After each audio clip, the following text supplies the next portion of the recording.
défaites de rang aujourd'hui et tu n'es pas T2 mais T1 aujourd'hui.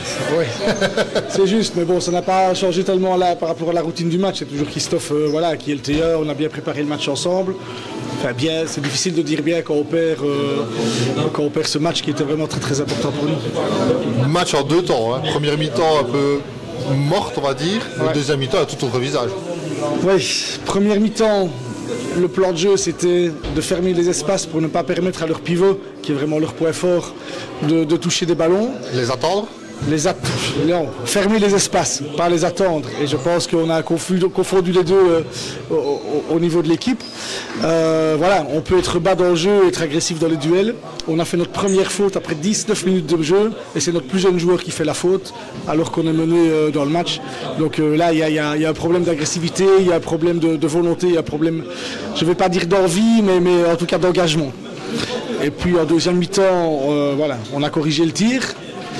Mais on est mené au score comme les 2 dernières semaines et c'est ça qui fait mal.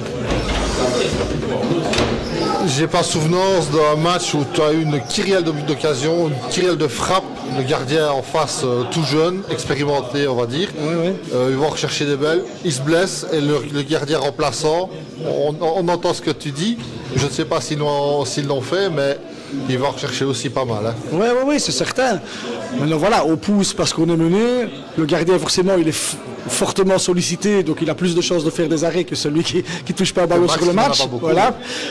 Maintenant on n'a pas de chance, on a encore 2 piquets dans les 2 dernières minutes. Mouka qui a la malchance d'avoir un ballon qui ricoche sur son pied, qui repasse devant la ligne. C'est des aléas de jeu. C'est frustrant quand on rentre au vestiaire parce qu'on dit on aurait pu pousser un de ces ballons-là dans le goal. Mais voilà, on se serait satisfait d'un point. Donc on est déçu de la défaite. Mais je pense qu'il ne faut pas résumer le match à ces occasions ratées en fin de match et voir tout le film et l'évolution du match. L'évolution du match et la première mi-temps. J'avais dit à la théorie avant le match, si on est spectateur du match, on va voir une très belle équipe d'Herentals. C'est une équipe qui joue très très bien. Le coach, c'est un ami. On a gagné le doublé Coupe Championnat avec Goy il y a 10 ans d'ici. On est content de se retrouver. Je sais comment il travaille. Je sais que l'équipe joue très très bien au futsal. Et donc j'avais dit, si on les regarde jouer, très belle équipe. Si on le rentre dedans, si on y va, si on joue avec nos qualités, avec notre envie, ce qu'on a montré à deuxième mi-temps, voilà. Mais gagner un match de D1 en jouant une mi-temps sur 2, c'est très compliqué, voire impossible.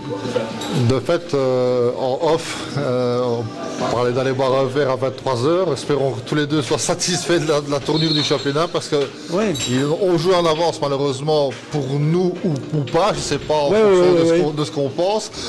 On a eu la chance d'avoir les médias de Proximus. Qui font aussi la propagande du futsal et c'est très bien parce qu'il y a un moment où c'était creux, donc ils reviennent. Mais bon, on ne sait pas ce que font les autres en attendant. Quand on voit dans les championnats, dans les grands championnats sur terrain, les 2 dernières journées de championnat, l'horaire est cadenassé, tout le monde joue à la même heure, comme ça il n'y a pas voilà, on ne s'intéresse pas à ce qui se passe ailleurs, on doit jouer son match. Nous, depuis 5-6 matchs, on avait notre sort en main. Et donc on se disait, ben voilà, tant mieux si on prend les points pour assurer le plus vite possible le maintien, la place dans les playoffs, etc. Sans compter sur les autres. Nous voilà ici à l'avant-dernière journée, on va devoir regarder les résultats des adversaires. Voilà, maintenant aujourd'hui, au calendrier, tous les gros jouent contre des équipes de bas de classement. Donc si la logique est respectée, on ne devrait pas trop souffrir au classement de la défaite du jour. Mais devoir compter sur les autres pour assurer son maintien, pour finir la saison dans de bonnes conditions, voilà, je pense qu'à ce niveau-là, on ne peut pas être tout à fait fier du travail qu'on a fait les dernières semaines. Parce que d'autant plus, la dernière journée, ce sera FT Charleroi, un énorme morceau. Hein. Oui, évidemment. Donc on savait, nous, qu'on avait la possibilité, jusqu'à l'avant-dernier match, d'avoir des matchs qui étaient à notre portée. Maintenant, on a montré, surtout au premier tour, que contre les gros, on pouvait avoir du répondant. Donc on va aller jouer à Charleroi pour jouer, pour essayer de faire un résultat encore et d'essayer d'aller grappiller un petit point. Il faut voir aussi, eux, Charleroi, comment ils vont jouer avec les playoffs. Il y a des équipes, on parle que des équipes qui vont calculer, etc. Donc je ne sais pas dans quel état d'esprit ils seront. L'important pour nous, voilà, c'est de soigner les bobos aussi, parce qu'on a 2-3 joueurs qui forcent et qui mordent sur leur chic depuis quelques semaines. Donc on va essayer ici une semaine de bien soigner les bobos, de faire un entraînement où on va un petit peu se revigorer, pouvoir retrouver une certaine fraîcheur pour vendredi, aller donner tout et ne rien regretter. Je sais que Benoît Janssen et Christophe Philippen sont des compétiteurs. Vous seriez déçus si maintenant FT Charleroi a une équipe B ou une équipe C pour jouer leur dernier match? Je ne vais pas spécialement regarder dans l'assiette des autres. Voilà, le coach là-bas, le staff fera les choix, nous on fera les choix aussi. Et c'est pas l'âge ou la jeunesse ou l'inexpérience qui peut faire la différence dans un match, parce que les jeunes qui vont jouer, il y a une grosse école de formation à Charleroi, et je sais que s'ils mettent des jeunes, c'est des jeunes qui ont des qualités. Donc voilà, c'est certain qu'eux ne vont sûrement pas aller nous donner un match, comme personne ne l'a fait ici les dernières semaines, que ce soit les adversaires, que ce soit peut-être aussi le trio qui dirige la rencontre. Mais bon, ça ce sont les aléas, et je dis, tout le championnat, on a eu les cartes en main. Aujourd'hui, jusqu'à 23h, on va scruter un petit peu ce qui se passe, et de toute façon, il reste un match à jouer, et on va aller tout donner à Charleroi pour finir en beauté cette saison. Merci Ben.